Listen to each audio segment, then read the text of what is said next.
you and I have had some really excellent conversations about the intersection of faith, science, trust, hope, community, and oftentimes many people who say these are completely incompatible, the idea that faith and science are critically important or mutually exclusive, has come up. Yes. And many of them are pretty theoretical conversations. So I have to ask you, in your experience, you are someone who has, as we've heard, been a global leader in science. You are someone who is a self-proclaimed, driven by faith and mission-driven. What to you, in practice, does that look like? What a great place to start the conversation, because I've been at Skoll all week and met a lot of you for whom science is important, health is important, saving the world and fixing the climate problems are important, but faith is also in that space for many of us. I didn't grow up as a person with faith. I was an atheist as a graduate student studying quantum mechanics. And then I went to medical school and realized that my arguments against God were not helping me very much, sitting at the bedside of people who were facing the end of their life and realizing I wouldn't know what to do in that situation. And over a 2-year period of trying to figure out how do thinking people actually believe this stuff, I realized how incredibly compelling it was. And I became a Christian at age 27. And yeah, there were people who said to me, Alaa, okay, your head's going to explode now because you're a scientist who studies, oh my gosh, DNA. So you must actually believe in evolution. Yes, I do. So there can be no compatibility here. It's hopeless for you. It never happened. I see all of what we can learn from science as a glimpse of God's creation, which makes science even more amazing than it would be otherwise. And the laboratory then becomes not just a secular intellectual activity, it's kind of a cathedral. We're kind of exploring what God gave us. Not just one book, the book of God's words, but also the book of God's works, which is nature, which all of you here at Skoll are particularly trying to be good stewards of, as am I. So I've never seen a problem here, but a lot of people do. So I started a foundation called BioLogos. If you don't know about that, BioLogos.org, which tries to bring together people who are serious about their faith, but also serious about science, and have conversations about, okay, what are the interesting areas here that we haven't quite figured out? And there are various people approaching it in different ways. A couple million people checking this out in a civil discourse, no mudslinging allowed. And it has been, I think, a really useful opportunity for people who didn't want to have to pick one or the other. They saw them both as ways of finding truth. And isn't that what we are looking for? Well, I think it's so interesting that you mention it as a cathedral, because one thing I always say about my relationship with faith and health and faith and science is that growing up, my father was a physician, so my after-school program was the hospital. And I would go to the prayer room in the hospital, which wasn't a chapel or a mosque, or it was all denominations, all faiths, and I truly think that is the holiest place in the world I have ever been. I think hospital rooms, period, are more holy than any synagogue or any mosque, and oftentimes that person themselves doesn't say, I'm praying to God, but they are praying to something. They believe in something, in a universe bigger than themselves. And so I think that was my first realization of how critical faith was actually through the door of science. In your work, and you have really, I think, been one of the pioneers in talking about them as mutually, not just compatible, but strengthening. What does that look like in leadership to you? I mean, we are in a world where I think many of us don't recognize it, truly. We've had wonderful, brilliant conversations about how much change we're making in the world, but one through line has been, oh my gosh, there's so much change to make. Yeah. And like, what is going on? What does true ethical leadership look like to you? And is that influenced by your belief in faith? Is that driven by it? How do you find you can communicate with people who don't necessarily feel the same? It's a great question. I have had the privilege of being called to lead efforts like the Human Genome Project, which read out all of the letters of our own instruction book. That little thing that time. It was a big deal. It did cause us to transform our understanding of ourselves into a new space and has held all kinds of consequences in terms of medicine. I also had the privilege of leading the National Institutes of Health for 12 years under 3 different presidents. And let me just say, they were 3 very different presidents. So there was an opportunity here to try to figure out how to adjust leadership in the circumstances that you are facing. My idea of leadership is several things are really important. One is don't get your head so full of how great you are, because that isn't what it's about. And as part of that, surround yourself by people who are even smarter than you are and give them permission to tell you when you're doing something stupid, because I was capable of that. And also to come up with some ideas that you wouldn't have thought of yourself and give them credit for it. Make this into a real think tank of a leadership opportunity. But then on top of that, okay, always keep in your mind what's the right thing to do, not what the convenient thing to do. So we're getting into ethics here. With the Genome Project, it was this really critical question about getting everybody to have access to their own DNA. Is that a good thing? I think it is going to be a good thing. Most of us haven't gotten there yet. But let's be sure we do it right and don't have that information used against you in a discriminatory way. That led to a big theological, ethical debate. And let's be sure we have equity here, that if it's going to benefit people, that everybody has the chance to do that benefit, which meant as we were sequencing the human genome, let's give all the data away and not patent it or claim it. Hey, it's our shared inheritance. And by the way, shared inheritance really does mean that. If I picked any one of you in the audience and sequenced my genome and your genome, it would be 99.9% the same. We're all part of one family. Don't let anybody try to tell you that there's different categories of human beings and some are better than others. No, we're all one biological family.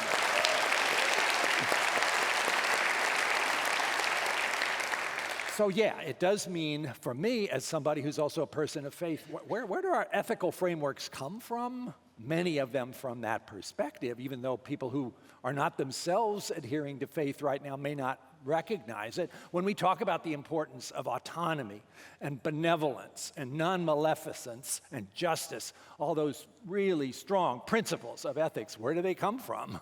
Well, just look at the religious traditions, and that's where you will find those origins. And where do they come from? Okay, I'll do a little bit of preaching here. I don't think those are necessarily principles that you can define the scientific basis for. That seems to come from another part of who we are, the moral sort of underpinnings of what it means to be human, which for me, as a believer, is also a signpost to a good and holy God who wants us also to be good and holy, even though we regularly fail. But Francis, I have to ask, when you talk about leadership and you talk about giving credit, you talk about recognizing your own humility, you talk about it in the context of the Human Genome Project, right? Yeah. How much of the success of the Genome Project and the success of that collaboration do you think was driven by the fact that you showed up as somebody who recognized that multiple things drive other people, and one of them is faith, and you gave that weight in what could have been a very scientific and very theoretical or very, what do you think that meant for the work? I was fortunate to be able to work on the Genome Project with no less than 2,500 people in 6 countries who brought their whole self to this collaboration, not worrying about who was going to get the credit, feeling the historic and spiritual significance of reading the language of God right there for the first time. I learned so much from those people. Maybe I contributed a bit myself from my own perspective because I wasn't secretive about the fact that I thought this was not just a scientific enterprise. This was something seriously about who we are and what it means to be human and what is fearfully and wonderfully made in Psalm 139. What does that really talk? We're exploring that fearful and wonderful connection through this kind of science. And I think that did kind of imbue a lot of the conversations about the effort, and it sort of spilled over into the way in which the project was conducted. What does it mean to be human to you in this moment, as a scientist, as a man of faith, as a leader? What does being human mean? I've heard that comment a few times. I think many of us have. We're here, we're human, we're community, we're family. What does that mean to you? And how does that show up in the world we're building? Has lots of levels. Scientists debate what's special about humans that you don't find in any of the other amazing tapestry of species on this planet. And some of it is about this sense of morality. Some of it is the sense of our own mortality. We don't think most other animals are aware that they're not around forever. Some of it is our communication ability and our ability to imagine what it's like to be somebody else. It's not clear that that is shared. All of those things are also part of who we are spiritually. So that's all kind of connected there. So in this current era, what does it mean to be human? I hope it means that we are people of love, and people who care about each other, who care about truth, which seems to be not always an easy thing to identify in some of our political discussions these days, who care about figuring out how to trust each other, and particularly how to have compassion. We have a compassion deficit right now, it seems, in my country and maybe in lots of the countries around the world. It seemed like we were always kind of wired to try to take care of those who are less fortunate, but it's become sort of less popular. How do we rebuild it? How do we rebuild that? I don't think our politicians are going to bring it back. No, I have zero faith there. So how do we rebuild it? I don't think the media is going to help us that much either, because they seem mostly interested in stories that make us fearful or angry, not that are going to bring us back together again. It's up to us, we the people, if we're going to have a chance to take this difficult time and try to bring back together a sense of community, it's going to be because we all decide to do that. And I wrote a book about this, little advertisement here, called The Road to Wisdom, which kind of goes through a diagnosis of all the things that we have lost our way on, some anchors that we used to think were there and maybe they're not, like truth, like trust, like our believing that faith is a good way to find our path forward, but faith communities sometimes have gotten lost in politics, and that hasn't helped either. So basically, politics are intentionally leveraged for politics. Yes, and we've seen that, haven't we? But basically, the argument in the book is if we're going to fix this, it's up to us, which means doing some things, like having your own ability to sift information more carefully tuned so that you're not taking on board things that are not actually based on evidence, because there's so much of it out there, of course, in social media. Also, reaching out to people you don't agree with. Lots of that going on this week, but lots of times, somebody you don't agree with, you sort of stop talking to because you thought it was going to be unpleasant. Have a conversation anyway. Listen to understand, not to try to convince them that you're right and they're wrong. We could start to build those relationships much more effectively, and that would trickle up. This is not going to come down from above in terms of our leaders. It may come up from us as we the people, that this is the kind of society that we want to build. I always say, I think we're going to have the future that we build, and we deserve it. Yes. For both good or bad. Something that's been really interesting is we've seen trust continue to decrease. People's trust in institutions and corporations and literally everything, other than in each other, in media, et cetera. But last year, for the first time in almost 3 decades, we saw the decrease in religion in the West stagnate. We are seeing an increase, actually, in people saying, hey, there's a spiritual charcuterie board and I want to taste little pieces of it, right? We are seeing an increase in religiosity of younger generations in a way that we haven't seen in a long time.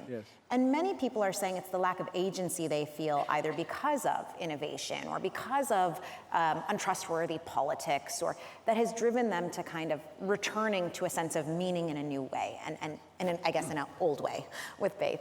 I'm curious, what do you think is driving that in communities? I think it's a sense that something's missing.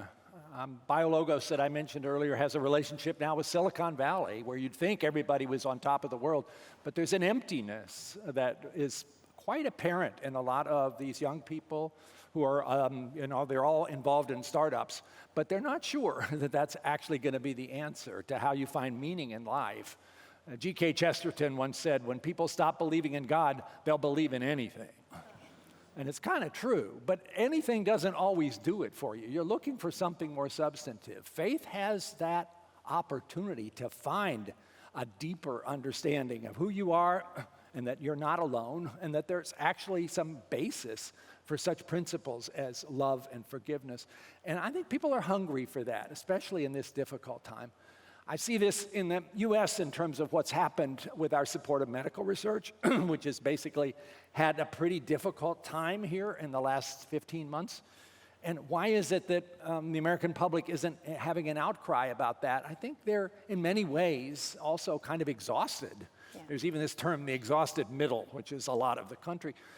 How do we turn that around? Another thing I'm doing right now, Alaa, is to start a new nonprofit that is going to put in place hundreds of patient narratives of people whose lives have been touched in profound ways. Many of them talk about their faith as well, about how medical research has come along. Hey, I had sickle cell disease, one guy says, and I'm cured. Or another woman says, I had stage 4 cancer and I was putting my affairs in order, But I got in this clinical trial with immunotherapy, and they tell me, I think they're right. I think I'm cured. This is happening, but most people don't understand the basis of it or why it requires additional effort. So that's what this new nonprofit called Discovery Lives in Us. And watch for this. And if you want to help support it, that'd be okay too. Try to get that message out there for the whole world. I love the term exhausted middle. I have aging parents and toddlers, so I'm feeling it. I have to, Francis, so one thing that's come up for me a lot at the intersection of faith and gender and security is oftentimes the use of religion as a way to minimize or misinterpret or disengage communities and actively harm communities at times. And my response to that has always been, I think it is the responsibility of people of those faiths to challenge that, because it is, at the end of the day, text. It's open to interpretation. Yep. And it is our responsibility to interpret the possibility of love and community and respect and opportunity. Yep. And so I have to say, the work that you have done and the voice that you have had in science is just absolutely incredible. And I could not put into words how much it has meant for so many of us in this space who get to use you as a lighthouse and say, but Francis Collins said. And in that, one thing that you have done, and Kate was up here giving an incredible speech about the work that she's doing on sovereignty. Yes. You have helped make that, you have helped create a community, and you have helped drive that on the genomic work you're doing in Africa. Can you tell us a little bit about it and why that matters to you, and why that is also an example of the way that you show up? I would love to. And this has been a big part of my week at Skoll, is talking about a program called Centers of Excellence for Genomics in Africa, to try to build research capacity in this next era, but in a sovereignty kind of mindset, designed by African scientists, to be conducted by African scientists for African countries, not somebody else like me figuring it out. I'm a cheerleader. I am not the organizer or the designer of this. And so it's called GenCo, Genomics Centers of Excellence for Africa. It received, I'm happy to say, just a few days ago, the first donation of support from the Skoll Foundation of $1 million.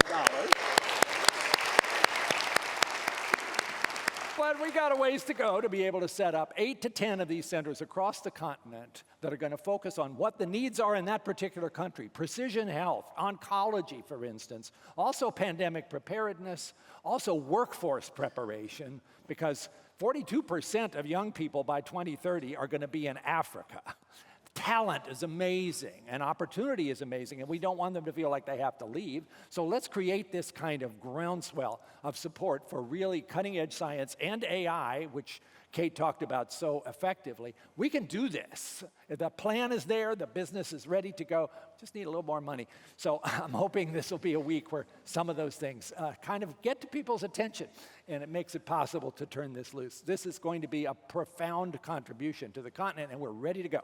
I have to say, as an African scientist, having somebody like you come into the room and say, we have to invest in this, we have to support this, and putting African leaders in the driver's seat is so important, because oftentimes we have incredible talent, we have incredible expertise, we have incredible knowledge about the problem and the solution, and we do not have advocates who have access to rooms, to spaces, to influence that really, not just encourage it, but put their own network's credibility and voice behind it. Yes. So huge kudos to the work that you are all doing. Thank you. Now, we're about to wrap up, but I have to ask, you said this was your first Skoll. It is. It's been awesome. What's been your absolute favorite part, aside from this panel, of course? This panel's been number one. What's been your favorite part? I got to say, I'm somebody who loves music. The pub choir, was that awesome?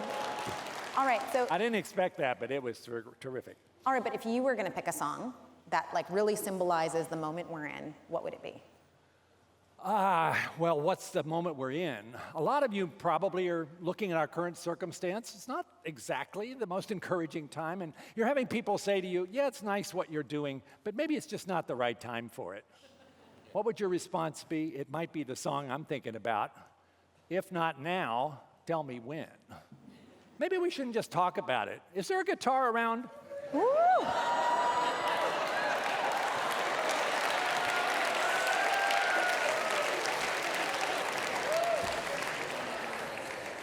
Now, in full transparency, this is my first time ever singing on stage. You're welcome.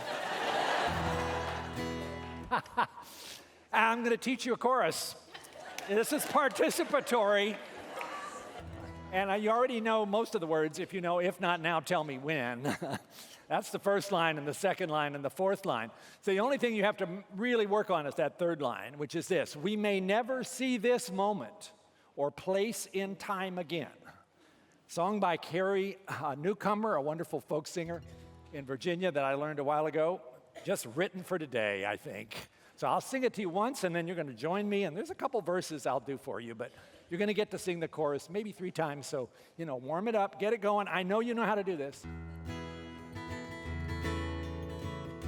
If not now, tell me when. If not now, tell me when. We may never see this moment or place in time again. If not now, tell me when. Can you do that? Okay, come on. All right, stand up. Do it while you're standing. Let's get on some your energy. feet. Warm up your lungs. Here we go. If not now, tell me when. If not now, tell me when. We may never see this moment or place in time again. If not now, tell me when. Okay, here's a verse. I see sorrow and trouble in this land. I see sorrow and trouble in this land. Although there will be struggles, we'll make the change we can. If not now, tell me when. Okay, chorus. If not now, tell me when. If not now, tell me when. We may never see this moment or place in time again. If not now, tell me when. So we'll work until it's done. Every daughter, every son, every soul that ever longed for something better, something brighter. Well, all together now, there's nothing we can't do. All together now, there's nothing we can't do. Though sometimes we grow weary, love and hope will see us through. If not now, tell me when. Last chance. If not now.